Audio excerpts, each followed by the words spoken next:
নমস্কার বন্ধুরা, আপনারা আমাকে এ যাবৎ অনেক ভালোবাসা দেখিয়েছেন আমার প্রত্যেকটা ভিডিওতে। কিছু কিছু ভিডিও আপনাদের হয়তো খুব ভালো লেগেছে, কিছু কিছু মোটামুটি। তাই আমার এই পুরনো ডায়েরিটা আপনাদের জন্য নিয়ে এলাম।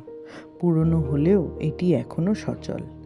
যখনই মন ভারাক্রান্ত হয় বা মন খুব আনন্দ হয়, আমি রং তুলি, কাগজ নিয়ে এই ডায়েরি নিয়ে বসে পড়ি। এর মধ্যে মনে যখন যেরম আসে এঁকে এঁকে ভরিয়ে রাখি। কাউকে দেখিয়ে প্রাইজ পাওয়ার চেষ্টা তো নয়, তাই যেরকম মনে হয় সেরকম আঁকি। যদি আপনাদের ভালো লাগে অবশ্যই লাইক করবেন আর সাবস্ক্রাইব করবেন।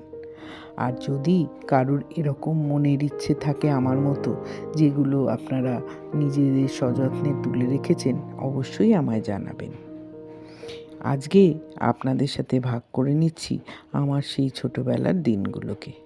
কারণ সেই সময় আজকে যদি আমি আঁকা শিখতাম, হয়তো ওটা আরও বেটার হতো।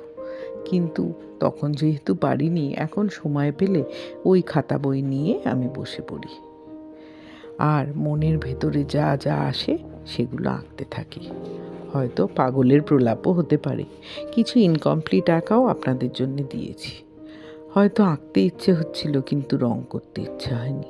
যা হয়, মন তো আমাদের, সেই জন্যে সেই ছবিগুলো আপনাদের দিয়েছি। পাতা উল্টাতে উল্টাতে ভাবলাম এই ছবিগুলো আপনাদের দিই, তাই জন্যেই আপনাদের সাথে শেয়ার করলাম। ছোটোবেলায় এরম আপনাদের কাদের হয়েছে, মনের যেটা ইচ্ছে ছিল তখন পূরণ করতে পারেননি, আজকে এসে যদি সময় পান অবশ্যই পূরণ করে নিন। কে বলে বা কে জানে কাল কি আছে? সুতরাং এই জীবনে যা পাবেন করে নিন।